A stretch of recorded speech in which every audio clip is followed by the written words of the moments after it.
Mission Abhyuday दैनिक प्रार्थना सभा poster पर आधारित इस वीडियो में आज का शब्द, सुविचार, पहेली, इतिहास, आज का विशेष, प्रश्नोत्तरी एवं बाल गीत जैसे रोचक और ज्ञानवर्धक कार्यक्रमों का समावेश होता है, जिसे प्रतिदिन उत्तर प्रदेश के बेसिक शिक्षा विभाग में कार्यरत 100 प्रेरित शिक्षकों द्वारा तैयार किया जाता है।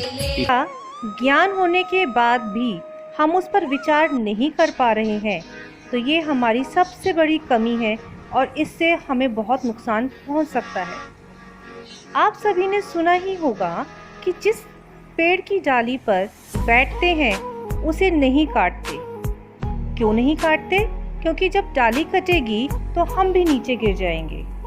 ये हमें केवल ज्ञान और ज्ञान के ऊपर विचार करने से ही मालूम पड़ता है। धन्यवाद। Good morning everyone, mission Abhyudaya में आप सभी का स्वागत है। मैं रीना मैडम बागपत से लेकर आई हूँ आपके लिए एक पहेली।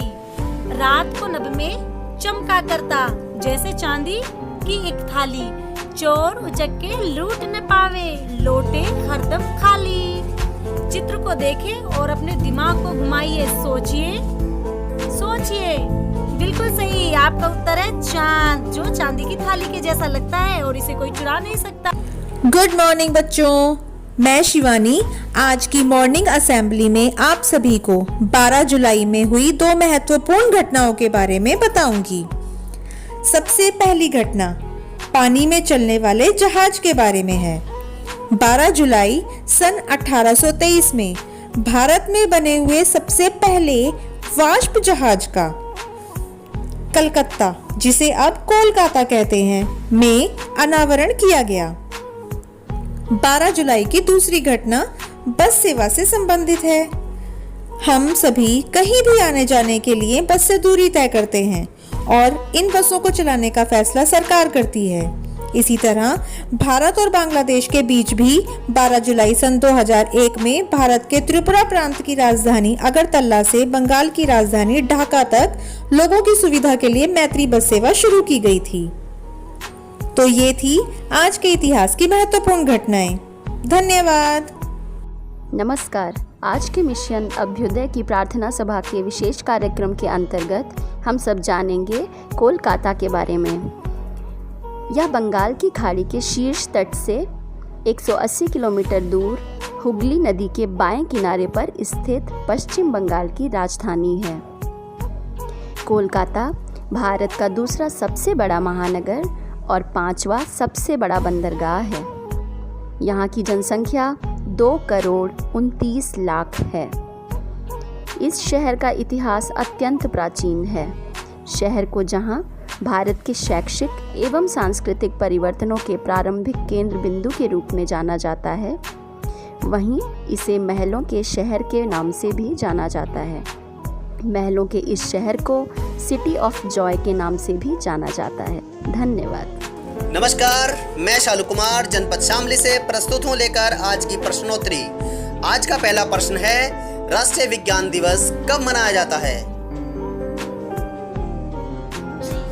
राष्ट्रीय विज्ञान दिवस रमन प्रभाव की खोज के कारण 28 फरवरी को मनाया जाता है।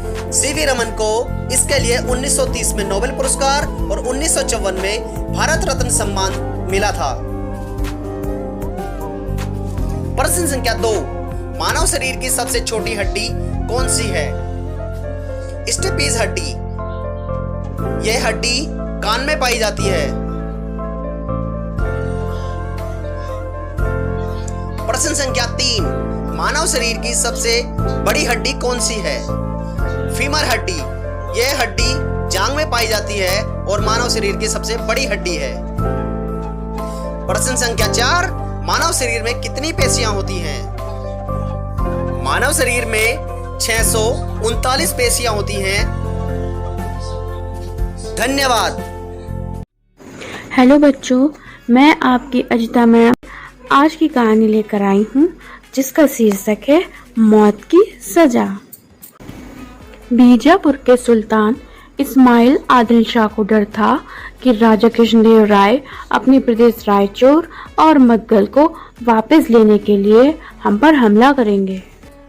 सुल्तान ने सोचा कि इन 2 नगरों को बचाने का एक ही उपाय है कि राजा कृष्णदेव राय की हत्या करवा दी जाए उसने बड़े इनाम का लालच देकर तेनालीराम के पुराने सहपाठी और उसके मामा के संबंधी कनक राजू को इस काम के लिए राजी कर लिया। कनक राजू तेनालीराम के घर पहुंचा। तेनालीराम ने अपने मित्र का खुले दिल से स्वागत किया, उसकी खूब आवभगत की और अपने घर में उसे ठहराया।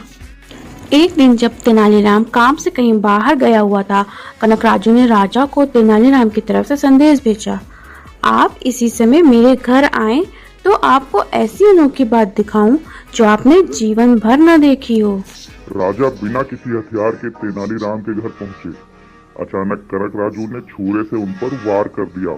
इससे पहले कि छुरे का वार राजा को लगता, उन्होंने कसकर उसकी कलाई पकड़ ली। उसी समय राजा के अंगरक्षकों के सरदार ने कनक राजू को पकड़ लिया और उसे वहीं ढेर कर दिया। कानून के अनुसार राजा को मारने की कोशिश करने वाले को जो व्यक्ति आश्रय देता था उसे मृत्युदंड दिया जाता था। तेनालीराम को भी मृत्युदंड सुनाया गया। उसने राजा से दया की प्रार्थना की।